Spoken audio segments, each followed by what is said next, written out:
Hi guys, welcome back to my channel. Today I'm going to show you how to make hummingbird food. It's very easy. It's a 4-to-1 ratio. So I'm adding 4 cups of water and 1 cup of sugar to a small pot.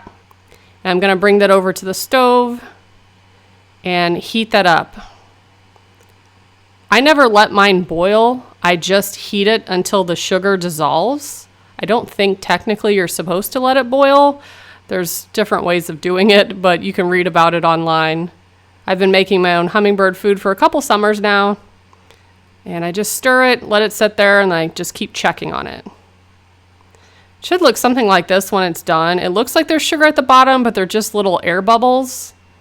So once everything is dissolved, there's no granules in there, I turn it off. You gotta let it set for a while because it's gonna be very hot before you can pour it into your hummingbird container. And I have a leftover hummingbird container, so this amount fills this and my hummingbird feeder completely. I do not add red dye to it. Red dye is not good for humans, animals, anything, so it's completely not necessary. It was a myth that you needed to in order for them to be attracted to the hummingbird feeder, but the hummingbird feeder's red. So you definitely do not need to put dye in there. It makes no difference. So I'm going to get a little container to set under here because I spill it when I pour it. But I stir it real quick and then fill it up to the tippy top. And then when you screw on the base, you flip it over real quick and it will go into the reservoir. I just have a cheap hummingbird feeder. I think I got it from Walmart a couple years ago.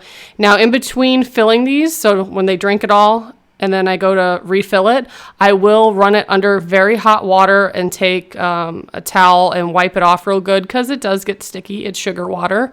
So I would recommend just cleaning it and opening all the components of it to rinse it out real good. I don't use soap because I don't want any of that residue left in there. Then I fill up my container and I put that in the fridge. I will let that come to room temperature when I do refill it. You're not supposed to give them cold nectar either. But here's my little hummy. I have tons of hummingbirds and they're very territorial. If one's drinking here and another one comes by, he'll leave to go scare off the other one. So you'll never see 2 drinking nectar at the same time. It's very entertaining to watch them. But if you have any questions about your hummingbirds or hummingbird food, leave me a comment below, and thank you so much for watching. Bye guys.